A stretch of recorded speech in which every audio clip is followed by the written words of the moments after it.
हमारी ये दुनिया एक भ्रम है, माया से बना जाल है और शिवजी की तीसरी आंख इस माया और छल को भयंकर ज्वाला से भस्म कर देती है। कहते हैं कि भगवान शिव अपनी तीसरी आंख खोलने से पहले कई बार चेतावनी देते हैं और बिल्कुल अंतिम क्षण में जब क्षमा की कोई जगह नहीं बचती तब वह अपनी तीसरी आंख को खोलकर भयंकर विनाश कर देते हैं। पौराणिक कथाओं के अनुसार जब भी शिवजी ने अपनी तीसरी आंख खोली सब कुछ भस्म हो गया। भगवान इंद्र और देवगुरु बृहस्पति किसी दुविधा के समाधान के लिए शिवजी के पास जा रहे थे। शिवजी जो त्रिकाल ज्ञानी हैं वह ये जानते थे कि इंद्रदेव उनके पास आ रहे हैं। उन्होंने इंद्रदेव की भक्ति की परीक्षा लेने का सोचा। एक ऋषि का रूप धारण कर महादेव इंद्र और बृहस्पति के रास्ते में बैठ गए। उन्हें ऐसा बैठा देख इंद्रदेव ने उनसे पूछा कि वह कौन है और उनसे विनती की कि वह उनके रास्ते से हट जाए, लेकिन शिव जी अपनी जगह से नहीं हिले। वो इंद्रदेव को नजरअंदाज कर रहे थे।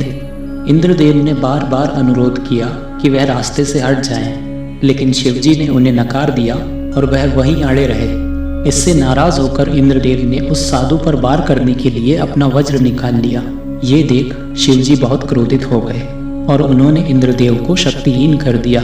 इंद्रदेव की इस बात ने शिवजी को इतना गुस्सा दिलाया कि उनकी दोनों आंखें गुस्से से लाल हो गई। शिवजी अपनी तीसरी आंख खोलने लगे जिससे इंद्रदेव भस्म हो सकते थे।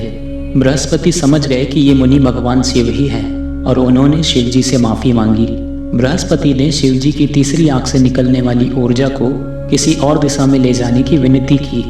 शिवजी ने यह ऊर्जा एक समुद्र की तरफ केंद्रित कर दी। उनकी तीसरी आंख से निकली इस शक्ति ने समुद्र में ऊंची ऊंची लहरें पैदा कर दी। उछलते हुए समुद्र और तूफानी लहरों के बीच शिवजी की ऊर्जा से जन्म हुआ उनके पुत्र जलंधर का, जो आगे चलकर असुरों का राजा बना। देवी सती की मृत्यु के बाद भगवान शिव बहुत दुखी हुए, इसलिए अपने दुख से उभरने के लिए वह गहरी समाधि में चले गए। कई साल गुजर गए लेकिन शिवजी ने अपनी आंखें नहीं खोली। इसी बीच धरती पर ताड़कासुर नाम का एक राक्षस इतना शक्तिशाली हो गया कि वह देवताओं को भी आसानी से हराने लगा।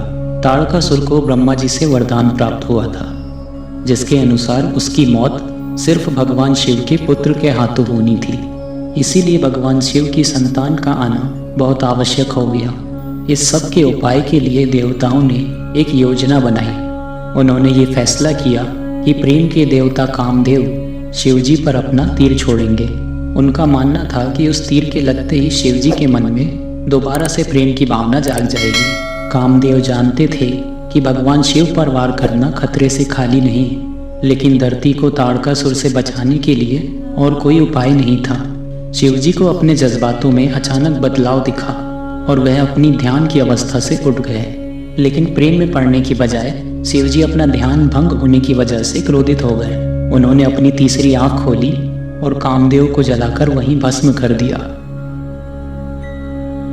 कैलाश पर्वत पर देवी पार्वती एक दिन बहुत खुश थी। शिवजी को वहां अपने आसन पर बैठा देख वह उनके पास चली गई। वो भगवान शिव के पीछे खड़ी हो गई और उन्होंने अपने हाथों से शिवजी की आंखें बंद कर दी, लेकिन शिवजी की आंखें बंद होने से पूरा ब्रह्मांड अंधकार में भर गया। शिवजी हैरान हो गए और इसके परिणाम में उन्होंने अपनी तीसरी आंख खोल दी। शिवजी के तीसरे आंख के अंदर की तेज आग बाहर निकलने लगी। इस आग से पैदा हुई गर्मी के कारण देवी पार्वती के हाथों से पसीना टपकने लगा। देवी पार्वती के पसीने की कुछ बूंदें जमीन पर गिरी और उसके द्वारा जन्म हुआ एक खौफनाक राक्षस अंधकासुर का। शिव पुराण के अनुसार अंधकासुर एक बहुत ही क्रोधी, अंधा और अजीब आकार काले रंग का एक भयंकर राक्षस था। उसके सिर पर जटाएं थी और शरीर बालों से ढका हुआ था। वो गाता था, रोता था, हंसता था, नाचता था, सांप की तरह जीभ बाहर निकालता था और खतरनाक रूप से गरजता था। इस राक्षस को देखकर देवी पार्वती घबरा गई और उन्होंने शिवजी की आंखों से अपने हाथ हटा लिए। उनके हाथ हटाते ही पूरे ब्रह्मांड में उजाला वापस आ गया, ज्ञान वापस आ गया और अंधकासुर का भी विनाश हो गया। जब जब शिवजी अपनी तीसरी आंख खोलते हैं सब भस्म हो जाता है, विनाश होने लगता है। पर क्या होगा अगर आज त्रिदेव अपनी तीसरी आंख खोलते हैं?